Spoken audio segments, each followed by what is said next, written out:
Hello. Okay, we're talking about dopamine, motivation, and building healthy habits. I've got my notes here, so if I'm looking down, that's what I'm doing. I'm just staying on track because I like to waffle sometimes. Um, so, firstly, dopamine. I chose to talk about this today because there's been a lot of talk about it well, I've seen, maybe it's just because of what I search, but I see a lot of ads come up telling me that I have a dopamine addiction. I can do a quiz to find out if I have the dopamine addiction. I can download an app to have a dopamine detox. Um, Maybe you've seen these things coming up as well. Maybe you've even downloaded one of the apps and paid for it.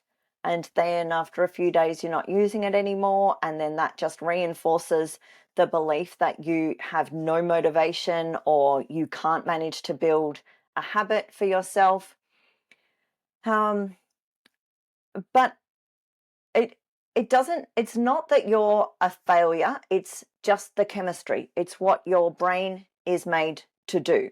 Um, it is to prioritize comfort or a quick relief or a quick win over a long amount of effort.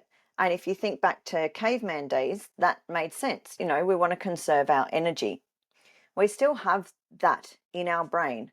Our brain's always trying to bring us back to homeostasis. So, our heart rate, our breathing rate, our blood pressure, all within a range that our brain sees as normal for us. So, that's just part of our brain keeping us safe.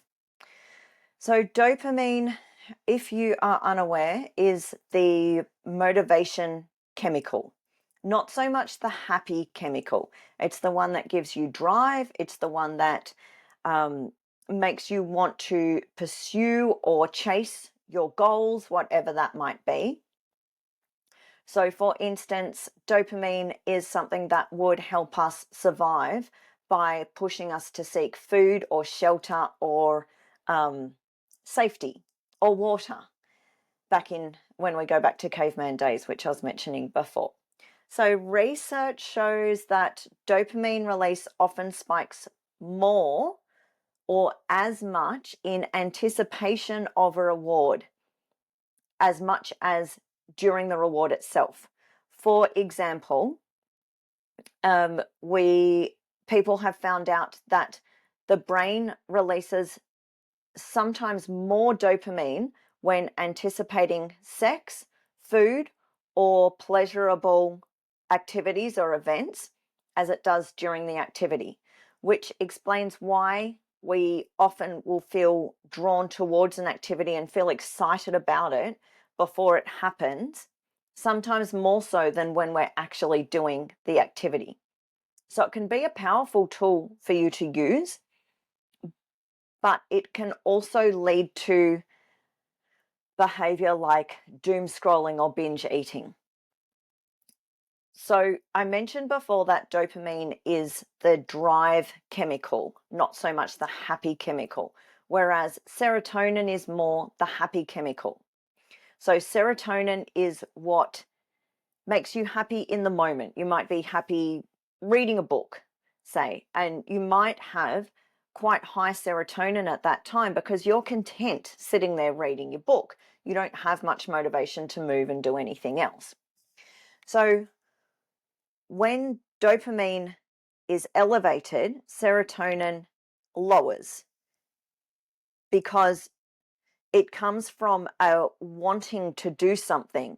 So if you're completely happy in the moment, you don't want to be doing anything else. So when your serotonin's higher, your dopamine's a bit lower. You've got less drive to do something.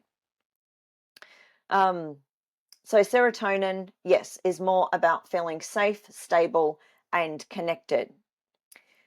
And this is why when people with low serotonin, like with depression, for example, often feel some kind of restlessness or emptiness, even when there's nothing wrong. So they operate kind of like a seesaw. So dopamine rises, during a pursuit towards a reward, serotonin drops. Otherwise, you wouldn't have that drive to get to the reward. Then when serotonin rises, the dopamine quietens down. Another part of the process with dopamine is that after a spike in dopamine, we can have a crash, and that's when another time when we start to feel restless or regretful. So your dopamine will rise, which means the serotonin comes down. Then you reach the reward, the dopamine comes down, but there's a period in time before the serotonin might come up again, or maybe the dopamine will come up again. And that's when we're left feeling a little bit empty. That then creates like a pain or a yearning for something. So if you have a bit of chocolate and you get this rush of dopamine, and then you don't have any more for a bit, and then the dopamine drops down, and like this is a really basic example, then you will end up wanting more of the chocolate because you're trying to get that dopamine back up. And this is how it can work with things like drug addiction, TV binging, social media, scrolling, all of those kind of behaviors where you really, really want something and you might start to feel that overwhelming sense of, I really need this. So we all have a dopamine baseline. For people who are neurodivergent, the baseline can be lower than in other people. Everyone's baseline will be different, and our baseline can change throughout our lives as well. So when you are engaged in activities that don't provide much stimulation, your dopamine levels will be relatively low. And in this state, the anticipation of a rewarding activity, like eating your favorite food, can cause that spike in dopamine. Where am I up to? I feel like I'm getting off track. No, I'm okay. So the contrast between the low baseline and the anticipated high in the reward gives you that drive to work towards the reward. However, if you've been engaging in highly stimulating activities, like playing video games or on social media, your dopamine is higher already. So the anticipation of that same reward won't feel as attractive. It won't give you that same drive. So this is why after a period of rest or a period of low stimulation, we feel that urge or that pull to engage in activities. This is another reason why it's so crucial to have proper rest regularly. So as an example, if you imagine a teenager who really loves video games, and you are asking said teenager to stop playing games and go to school. The teenager, because they're engaging in something that's giving them a whole lot of dopamine over and over and over in their video games, they don't want to go to school because that's not as enjoyable. Whereas if the other option, rather than video games, was digging in the mines, for instance, for 10 hours a day, they're probably going to choose school, and they'd probably feel motivated to go to school because they're not going to be getting that dopamine hit over and over like they would be with video games.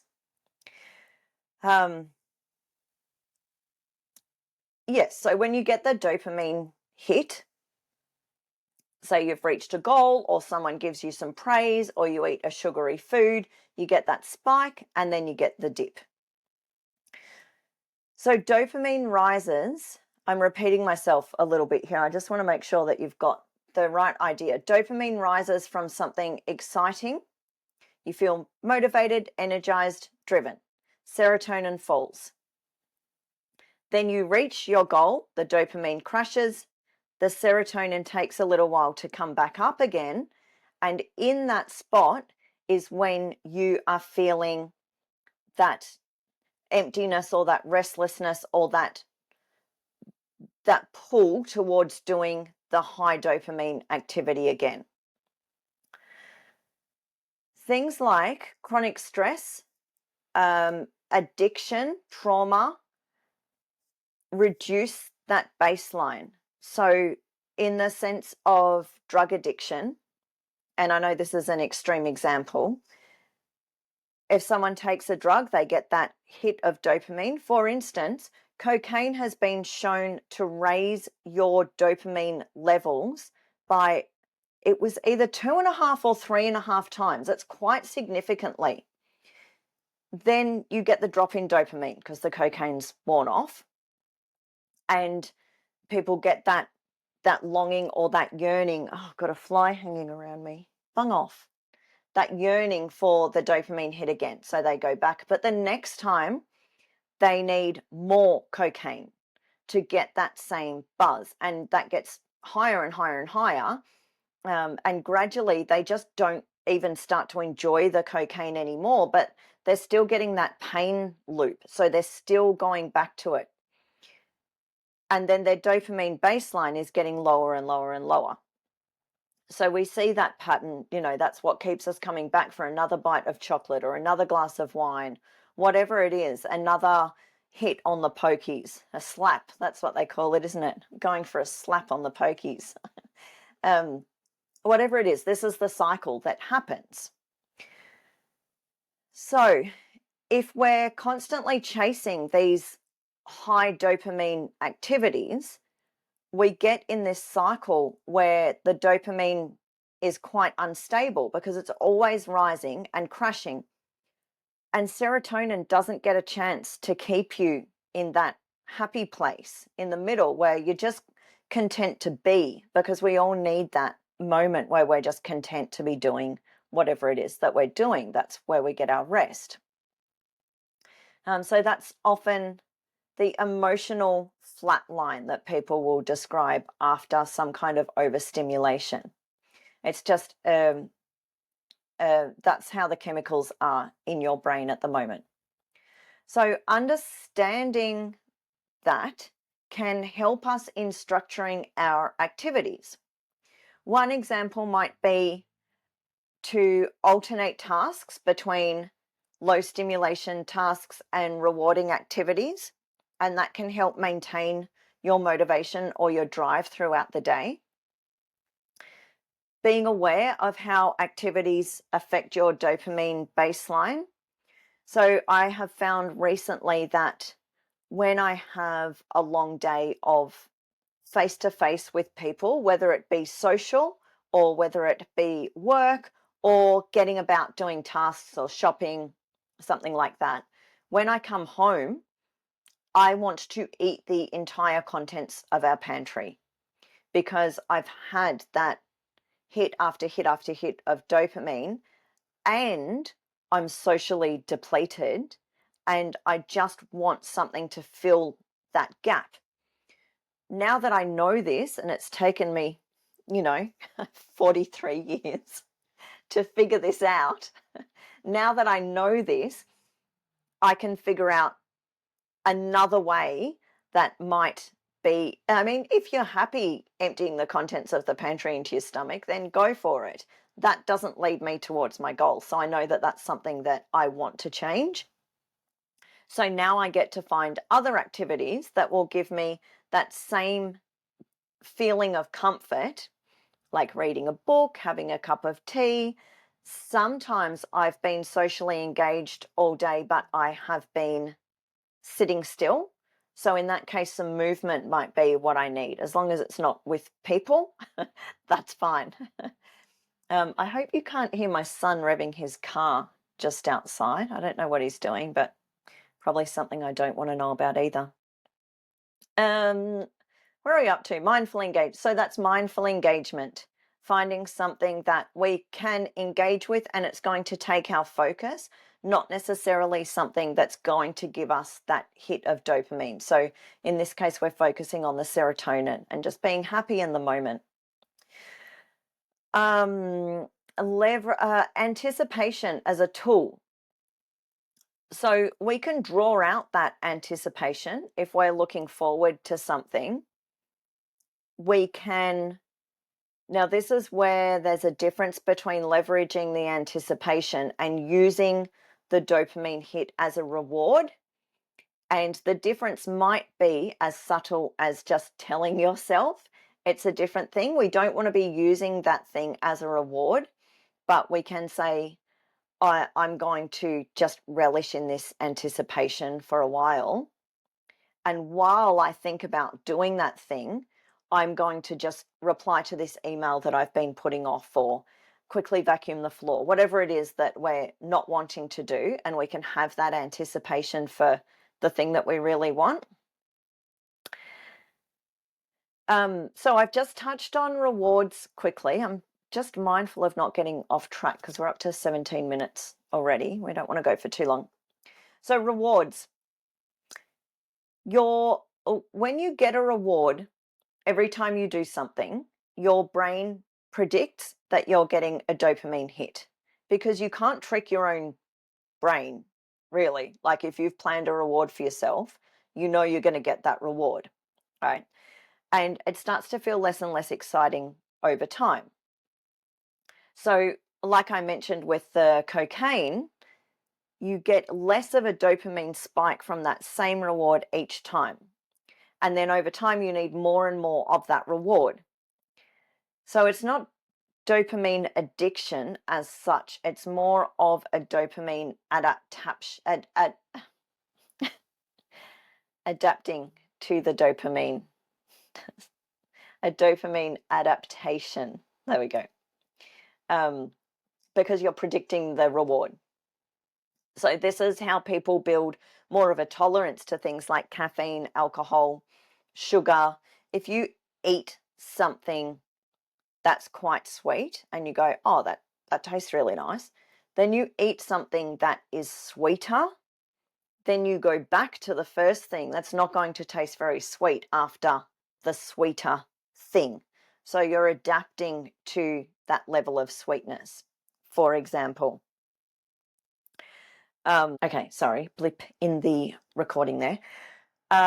So when we reward ourselves every time, for example, I recently spoke to a teacher who said that they hated marking papers. And so during marking times, they would reward themselves after each paper with a lolly. And I imagine that after doing that for a couple of hours, the lollies weren't tasting that great and they weren't so much of a reward. So how can we bypass this? We can use intermittent rewards. So the reward needs to be randomized or unpredictable. So dog trainers use this. Once a dog, you will give a dog a treat for doing the right thing as the dog's learning, so that they learn to associate doing that thing with a treat. But once they know how to do that, then the rewards start to become random. So if I take my dog Stanley for a walk up to the oval and I start calling him back, when he was younger, I would reward him every single time for coming back. Then I would start to do it randomly. And now I will do it if he's off chasing birds or doing something that is really, really fun for him, and I call him and he comes back, yes, he'll get a treat. If he's right next to me doing nothing and I call him and he looks over, he's not going to get a treat, because that's easy for him. And I'm not going to reward him every time. If the dog doesn't know when the reward's coming, they're going to stay more focused. And it's the same with us. The tricky part is, how do you randomly or intermittently, or not even intermittently, no, it has to be randomly. How can you randomly reward yourself? It has to be something like an app on your phone, or maybe you've lined up a friend or your partner or one of your kids to throw lollies at you every few papers, for example, just getting back to the papers marking example. This is why things like gambling are so addictive, because gambling knows that if you get a reward each time, you're not going to keep coming back. The reward needs to be intermittent, and the reward needs, I should stop using the word intermittent, sorry. It needs to be random. So, and the reward needs to be just enough to keep you coming back thinking, oh, I had a little win, I might get a bigger one next time. And you keep going, keep going, keep going. This is the same as social media. You'll notice that as you're scrolling, I think it's every third post now is an ad, but you'll notice the way that you go, there's something boring, but oh, that's interesting. Oh, boring, boring. You keep on scrolling because the next scroll might lead you to something interesting or exciting, or it might not. And the algorithms are very clever with this. So the random surprises or inconsistent reinforcement are the strongest motivators, stronger than predictable patterns. So I just want to sidetrack a little bit. No, we're not sidetracking. We're moving along to motivation. So we know about dopamine, serotonin, rewards, intermittent rewards. So that's what we're aiming for, the intermittent rewards. To talk about motivation, because what I see and hear all the time is people say, I have no motivation, which is not true. Everyone has motivation. We all have dopamine, which means we all have motivation. We might have it at different levels at different times in our lives, but we also have motivation towards different things. So when our dopamine is high, we feel driven and we want to move and chase and get the thing. And that's when we will say, oh, I feel really motivated to do this. When our dopamine is low, we might not feel that way. And that's not necessarily a bad thing. Your brain is just doing what it's wired to do, which is to avoid unnecessary effort. Your brain wants you to be in that homeostasis all the time because, for example, if you're going to do a cardio workout and your heart rate and your rate of breathing is elevated, and then a dinosaur comes out of nowhere, if you need to run from that dinosaur and you're already out of breath, you're not going to get very far. Whereas if you're rested and your heart rate's normal and your breathing rate's normal, you're going to be able to run from that dinosaur and escape. So instead of thinking about having no motivation, because the more you tell yourself that, the less likely you are to seek out the drive to do the thing that you know that you need to do in order to become the person that you want to become, right?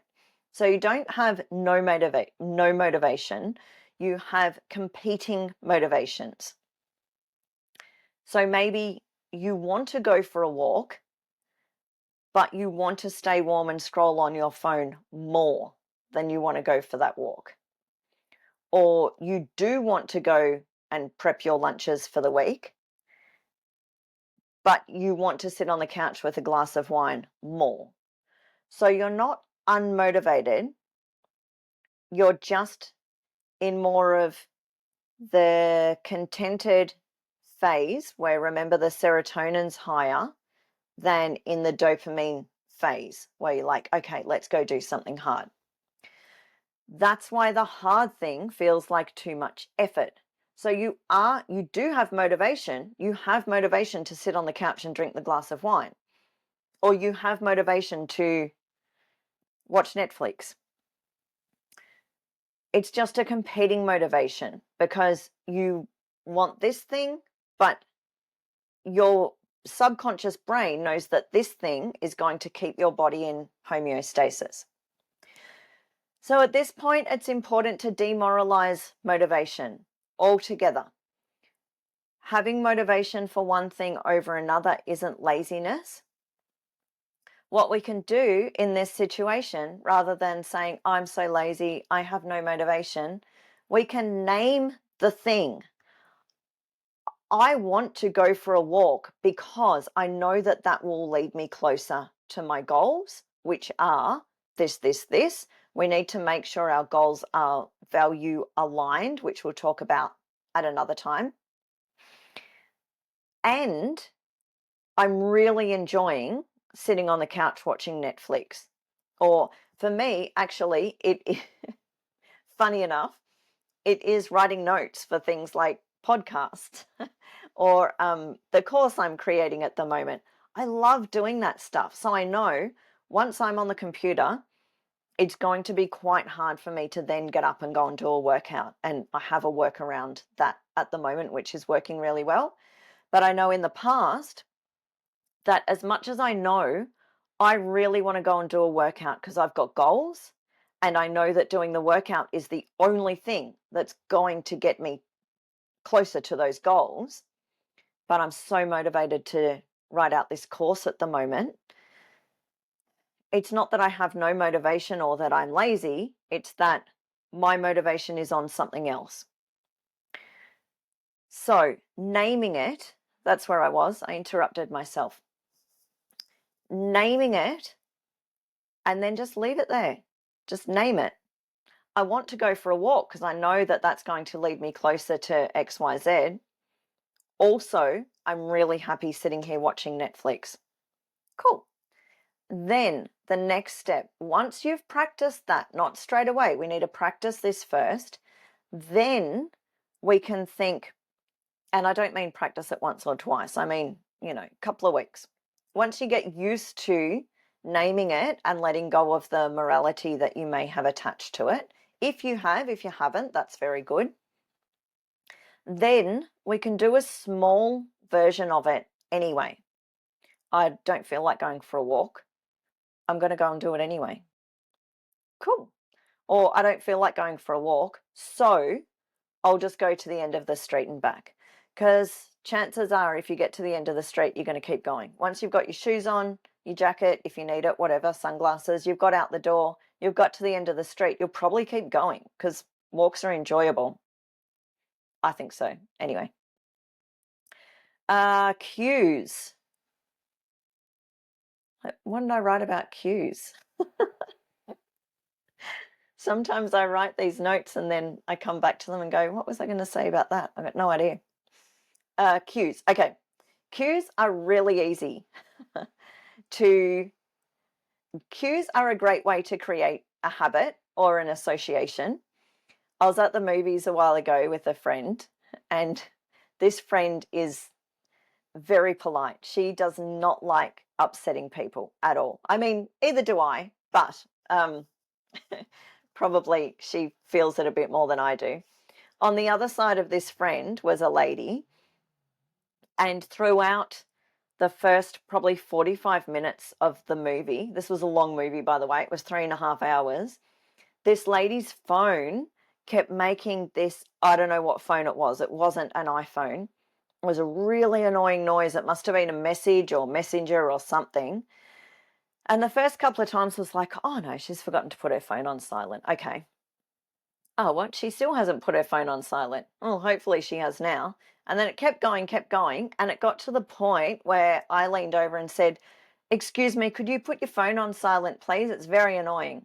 And she went, oh, sorry, and put it on silent. So that was all a bit odd. But anyway, for a couple of weeks after that, every time I heard that noise from someone's phone, I suddenly got very annoyed. And I don't remember ever hearing this noise before. So it must have been in my subconscious, people at the shops, the cafe, whatever. And I'd never noticed it until this lady at the movies had this phone going all the time. So that was just a few times over a short period of time of this noise. That was enough for me to create a negative association with that noise and actually feel frustration every time I hear it now. So if we think about things that we want to do, but when it comes to the time to do it, we might have competing motivations where we feel more pulled to do a different thing. we can create a cue that we then associate with doing the thing, and it creates a natural flow into that thing. For instance, when you walk into a place to get a massage, generally they'll have a candle, they'll have soft music, and as soon as you walk in, you start to feel relaxed. If you like massages, I know people who don't like massages, you start to feel relaxed because you know you're going to be relaxed, right? Another one I use is at my desk, I have a lamp, and the lamp has a smart globe in it. And I can change the color of the globe by an app on my phone. So I haven't set it up yet. I've had this globe for quite some time and I haven't set it up, but so I can have a different color for study. I can have a different color for work. I can have a color for when I'm on a lunch break and I'm watching something on YouTube. So this color can actually help you get into the mood of what you're wanting to be doing at the time. And this was a university study. I don't know where that was, but if you're interested, I'll find the link to it and share it with you. I didn't just make that one up. It's actually science-based, the colored globe. There's one with smells as well. Can't quite remember exactly that study, but you can use, this is why aromatherapy works really well too. So we can rewire habits. For example, if you like to drink a glass of wine when you're preparing dinner and your goal is something that if you stopped drinking that wine with dinner, you would reach your goal more effectively, quicker, more easily, whatever it may be. So you want to stop drinking that wine. But every time you start making dinner, you feel like you need a glass of wine. We can swap out that glass of wine. For example, when you hear a jingle for an ad, say KFC, McDonald's are really good ones, you will associate that with the food. So you hear this song over and over and you start to feel like, oh, I want that food, if it's a food that you like, for instance. I know that Triple M has a really good one for the one that says footies on the radio. And you just know, like everyone can remember that, right? So you might create a podcast that starts with the same song, and it should probably be a song that you like, right? And so instead of pouring that glass of wine, you'll start this, did I say podcast? Playlist, I meant to say. So you've got a playlist that starts with a song that you like. And so then you start to associate that song with cooking dinner and you stop the glass of wine. Because you've been having this wine for a while as you're cooking dinner, it might be quite uncomfortable for the first few times, but that's okay because we can do hard things. And if you've made it to over 35 and you're neurodivergent and potentially late diagnosed, then we know that you've done some pretty bloody hard shit in your life already. So you can do hard things, you can get through it. But the point is you're creating another association with cooking dinner that's not the glass of wine with cooking dinner. So other ways to boost your dopamine, because we hear about, oh, now I've completely lost words. I've been talking for too long. Supplements to boost dopamine. There are some other things that we can do as well that are cheaper and potentially more effective, unless you're finding something that is backed by science and, you know, has a lot of research behind it. It doesn't cost a fortune and doesn't lock you into some kind of subscription or network marketing. Not that I'm saying they're terrible things. However, there are easier ways to boost your dopamine. Morning sunlight is fantastic. So when your shadow is longer than you is when it's in infrared light. And that is the one that helps with melatonin production. So melatonin is the hormone that helps you get to sleep at night. People take supplements. Those supplements can have side effects. What if you just went outside in the morning with no sunglasses on? So this is early morning. If you can see the sunrise, okay, so we're getting into ideals now.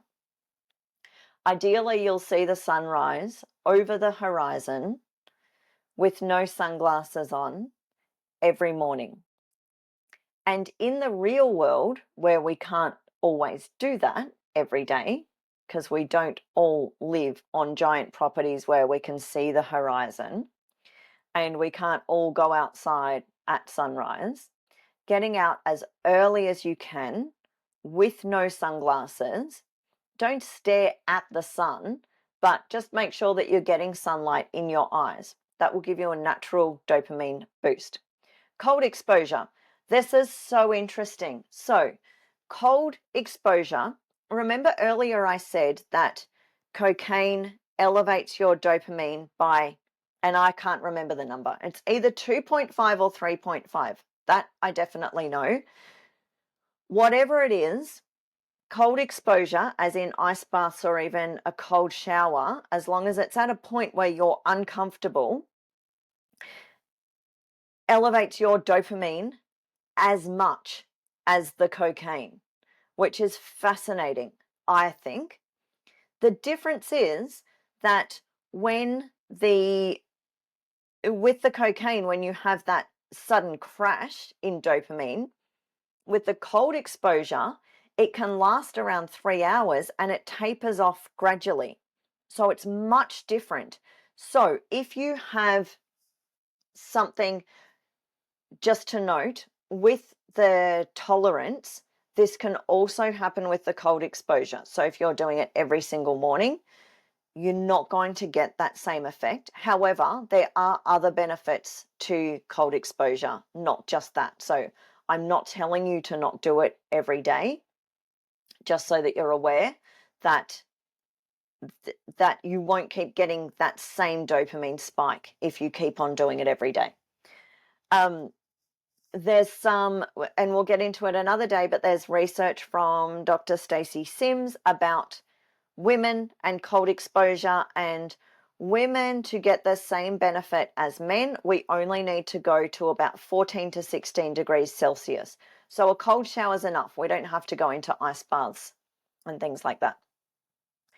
So morning sunlight, cold exposure, reducing screen time. That's an obvious one. Not only screen time, but specifically things like video games and social media that are giving you that dopamine hit over and over again. Movement, not just workouts, but movement throughout the day. So that helps to get your blood flowing, your lymph flowing, and moving in every direction, not just forwards and backwards like walking. Novelty helps us to regulate that dopamine spike and crash. So instead of walking the same route every day, maybe you have a few that you alternate between, and on weekends you go to somewhere completely different.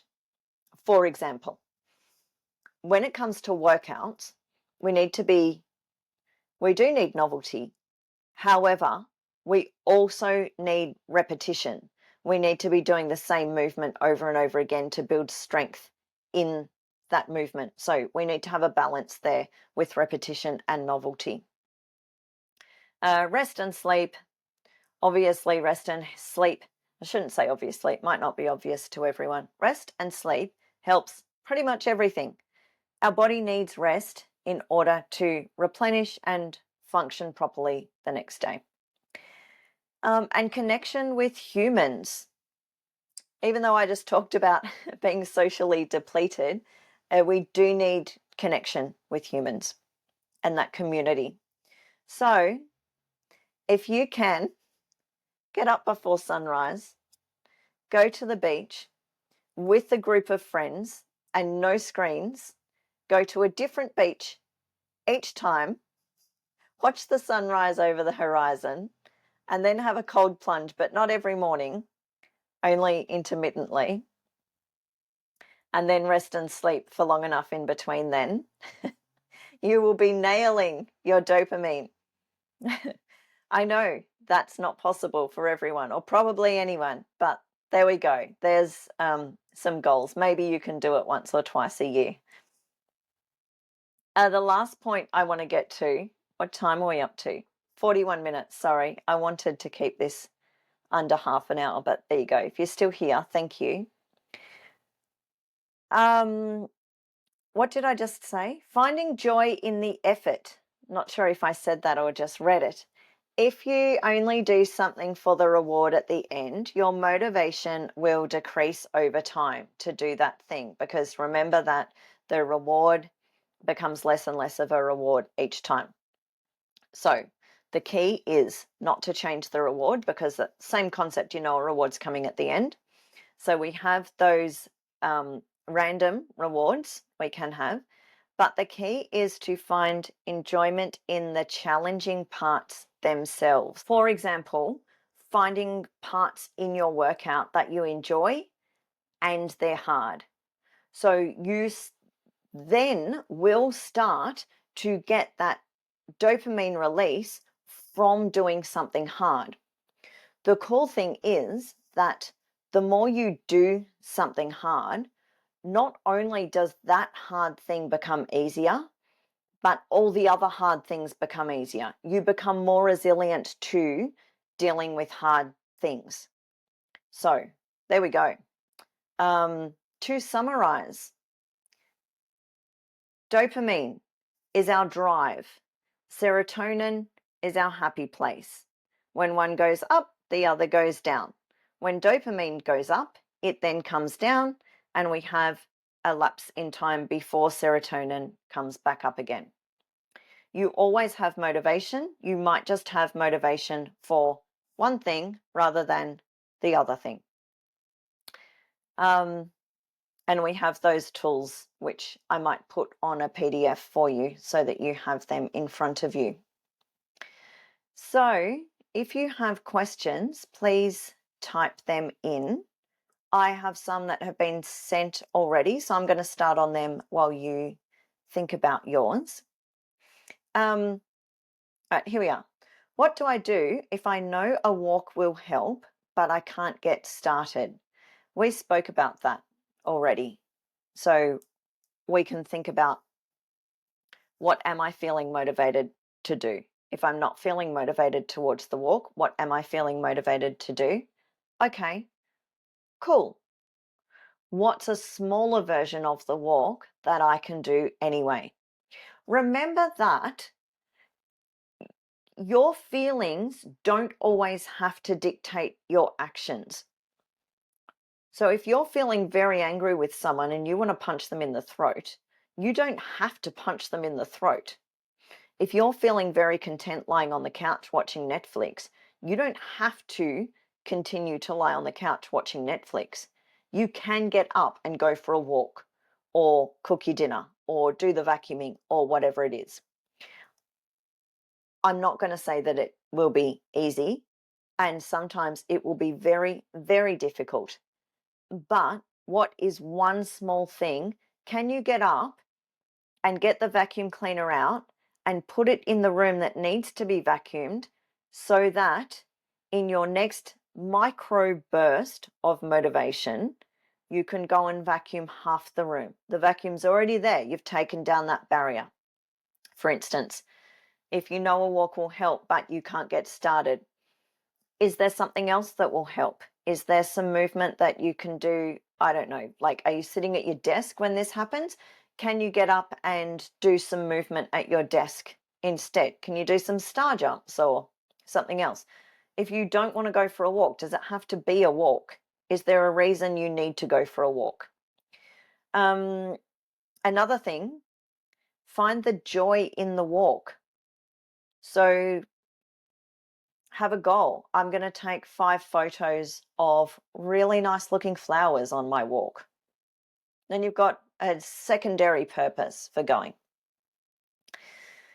How can I tell the difference between needing rest and avoiding something? This is something this is something I've been learning and am still learning for some time. Because if you've been through a period in your life where you have needed to rest but you've been avoiding it, it can be difficult to reconnect with those cues.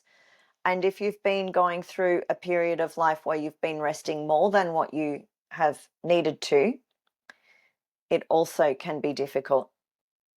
So the best way to get around this is, well, thinking about it for one, but whatever the thing is, if you just start it, like I said, go for a short walk to the end of the road and back, the corner, depending on how far away your corner is. Maybe it's your letterbox if you live on a farm, or maybe, however far it is, pick somewhere, start it, and then reassess. So there's been many, many times that I have gone out to my garage gym and I've done the warm up and then decided, actually, this is too much today. And so I've either jumped on the exercise bike for 10 minutes, or I've just done a quick mobility session, or I've just come back in and not done the workout at all. But there are more times that I've gone and done the workout and then thought, actually, I feel pretty good. I'm just going to do the rest of the workout. So the only way to really know is to give it a go. See how your body feels. And don't go out there and do the warm up and then go, oh yeah, feel good, going to keep going. Do the warm up and then pause and actually check in with yourself. How's my body feeling? How's my mind feeling? What are my thoughts right now? Actually think about it, and that will help you not just that time, but the next time that you're feeling that way, you can remember, oh, last time I felt this way, I gave it a go, and actually I felt really good and I kept going. So, can dopamine explain why I feel addicted to scrolling? Yes, I think we covered that, but if you have more questions, let me know and we'll go through it again. Remember that companies like Facebook spend thousands and thousands of dollars on figuring out how to keep you hooked on their platform, because that's how they make money. So if you feel addicted to scrolling, please don't think that that is a weakness or anything to do with your self, your motivation. I use an app called Screen Zen. It is amazing. I'm not promoting it at all, just that I have found it to be really good. It times your time on social media. So you can set yourself 5 minutes and you can only have 10 5 minutes a day, or whatever it is that you choose. That's what I have, or had. I'm not using it at the moment. What are some cues I can use that don't feel fake? Let's have a private conversation about that, because that's going to vary widely for each person, depending on what the habit is that you're hoping to create, or is there another cue that you're hoping to swap for this cue? Let's talk about that. How can I enjoy food without falling into a dopamine crash cycle? Here's a fact that when I first heard it, I researched it, and I want to go back and research again because I don't remember much more than the actual fact, and that I looked into it and it was true. When we eat something highly palatable like chocolate or lollies, we really only enjoy it for about the first 30 seconds. And after that, we start to just mindlessly eat it. So if you are watching Netflix, just say, and I'm doing a lot of Netflix today, aren't I? And a lot of chocolate, funny enough. Anyone would think that they're things I like doing, watching Netflix and eating chocolate. So just say you have a packet of Tim Tams. I don't know about you. I won't speak for you, but I could eat probably at least half the packet of Tim Tams while I'm watching a show that I like. Keeping in mind that I eat gluten-free Tim Tams, so they're not quite as filling as normal Tim Tams. They're not as big either. Also, you get 7 in a pack instead of, I think there's 12 in a normal pack. and it costs nearly double. So I don't recommend being gluten intolerant. Anyway, we have digressed. Netflix, chocolate, 30 seconds, that's right. So I could easily eat at least half a packet of Tim Tams while I'm watching Netflix. However, if I sit down with a cup of tea outside or inside and I don't have anything else happening and I eat a Tim Tam, there's not much of a chance that I'll go back for a second one. If I do, I'm not going back for a third. Two's enough. So if you can sit and really concentrate on the food, this goes into mindfulness practice. We concentrate on how it tastes, how it feels, how it smells, how it makes your mouth feel. You're really enjoying that food. And you can do that for 30 seconds or longer. Cool, move on. Maybe you need something else that is going to distract you in order to move on from the food. And that's cool. That's not a weakness or anything. That's just what you need at the time. But just know that if you're distracted, it will be very easy to keep eating that food because you're mindlessly eating. However, if you really pay attention to what you're doing and really enjoy that food, then you're going to be satisfied with much less of that food than if you were to be distracted. All right, got a couple more questions. What have we got? I feel like I always move the goalpost whenever I get close to my goals. Oh, okay. That's probably a topic for another day. However, this is why it's really important to have value-based goals, so goals that align with your core values. And it's also why it's important to have short and long-term goals. So we need goals that are quite achievable very quickly, and we need long-term goals as well. What strategies can you suggest for getting your mind to quiet down? This is going to be different for everyone. Some strategies that I've found helpful and my clients have found helpful in the past have been journaling. I'm not much of a journaler because my hand cannot write as quickly as my thoughts go, but doing a full brain dump, just a blank piece of paper, words, pictures, whatever comes out, and I can then use that when it's the right time to go and start planning and writing lists or whatever it is I need to do.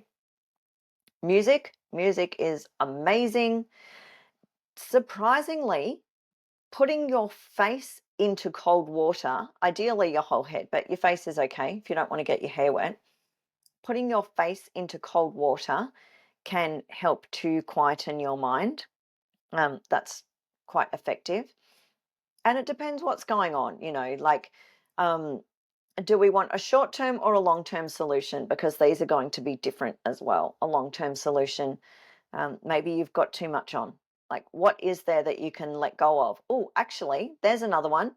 Writing a to-don't list. I know lots of people write a to-do list, but it is helpful to write a list of things that you're not going to do. I do have a couple more. Can I ask a question about habits and how difficult it is to create new ones? Depends on the habit. If you want to create a drug habit, that can happen pretty quickly. I've seen it.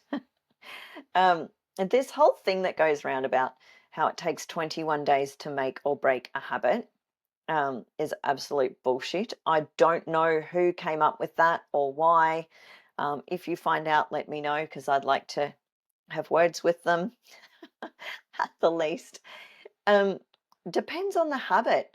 What I will suggest is starting off with the easiest, most simple version of the habit. So, for example, something that I work on with my clients is having, oh, actually, this relates back to the goals question too. We can have good, better, and best. So, for example, your habit is I want to do 3 45-minute workouts a week. Okay, there's your ultimate goal right there. We can have that goal as our best goal. And then when we think about good, so good, better, best, when we think of good, what is something that you guarantee that you can do even on your busiest week? Maybe not if you're sick, because you'll be having a rest altogether, but on a week that's busy, your kids have got after school things going on, someone's got a birthday party on the weekend. Could you commit to doing one 30-minute workout that week? That's it, right? So there's your good. And then better will be somewhere in between good and best. So good, that gets to become your building block for your habit. So that will be your first habit. Okay. And then once we've got that, we're like, well, we're consistently getting good. So we'll keep that as the good. Now we're going to aim for the better. Some weeks you might get best, some weeks you might get good, and that's okay. Another way is to initiate the habit even when you're not going to do it. So, for example, if you want to write a novel and you're not quite sure where to start and you keep putting it off, and what you would do is, I don't know what people need to write a novel, a computer. I'm assuming maybe you need a notepad and pen for writing things down. You will come to your computer, turn it on, open your Word document or whatever it is that you're using, get your paper and pen, whatever else you need, cup of tea, whatever. And you're there. Okay, cool. Done that. Get on with my day. Next day, come along, open the computer, open the Word document, whatever it is, have your other things. Done. Get on with the day. If you are wanting to go for a walk every day, for one, we remove all the barriers. Like we have our clothes ready there. We know what shoes we're using. If we're taking the dog lead's right at the door. The poo bags are there. Like there's no barriers to going, right? We do all that first. Then you'll come along. If you have a dog, maybe, actually, no, yes, do pick up the dog lead, because I'll get to this, right? So you'll come along, you'll put your shoes on. You might even open the door. Cool, done that for the day. Shoes off, get on with your day. Keep doing that every day, even on the days you don't walk. So you might start going for a walk. The next day you don't have time or can't be bothered, motivated to do something else instead. You still come along, put your shoes on, open the door, close the door, shoes off, get on with your day. The reason you would pick up the dog lead is because we also, this is getting way off topic, but we also want to stop our dog from having that dopamine spike, which causes the excitement every time we pick up the dog lead. This comes back to the word that's not intermittent, because I keep using intermittent incorrectly. Random rewards. So we put on our shoes, pick up the dog lead, open the door, dog gets all excited. Oh, sorry, buddy, we're not going today. Dog goes, got all excited for nothing. You might deal with a crazy dog for 5-10 minutes. But if you do that over and over and over and over again, when you pick up the dog lead, the dog's going to go, oh, you're just picking up that thing again. Then you go for a walk, and not only do you not have a crazy dog every time, maybe you're just cleaning the house and you need to move the dog lead. Next minute, the dog's like, oh, we're going for a walk, I'm losing my mind. So you get rid of that. But also, when you start your walk, you're starting your walk with a calm dog rather than a crazy dog. and I'm giving all this advice, one, not being a dog trainer, and two, not having nailed this yet myself with my dog. So there you go. Unsolicited dog walking advice. But that is a great way to initiate, or to start a habit. You initiate the habit as regularly as you can, and then the walk starts to become a natural progression from putting the shoes on, or writing the novel gets to become a natural progression from opening the computer every day. And furthermore, this is when we start to enjoy the process of what we're doing, rather than just think of it as this is something that I have to do in order to tick it off my list. I have one more. I've heard drugs like Ozempic can dull impulsive behaviors as well as appetite. So have I. And I don't know enough about things like Ozempic to give an educated opinion. And I definitely will not advise anyone whether to use it or not use it. What I will say is, well, I don't know. I don't know. I have heard that. I haven't looked into it enough to know or not know whether that's true. What I will say is that if you are a female over 30 who wants to use Ozempic or similar, you need to look at the effects on lean muscle mass and bone health, because there have been adverse effects reported where people are losing lean muscle mass and they're losing bone density.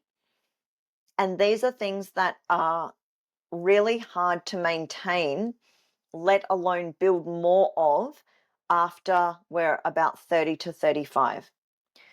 So if you're thinking of going down that road, really look into those side effects and what you need to do to be maintaining, because as we lose lean muscle mass and bone density, this is when we start to see things like osteopenia and osteoporosis, which is brittle bones which break very easily. So there are women who are reporting things like this at a younger age than previously.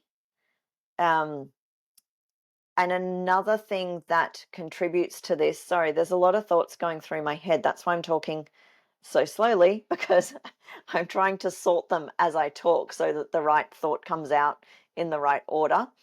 Birth control, hormonal birth control can do the same thing. So these are things that we need to be really mindful of, because once we start to get into our 40s, it starts to become too late to undo that damage. All we can do then is maintain, and it's really important that we do maintain. My mum, my auntie, and my grandma all have osteoporosis because of restricting calories and therefore nutrients throughout their life. My cousin, who's younger than me, she's 5 years younger than me. So what's she, 21? No.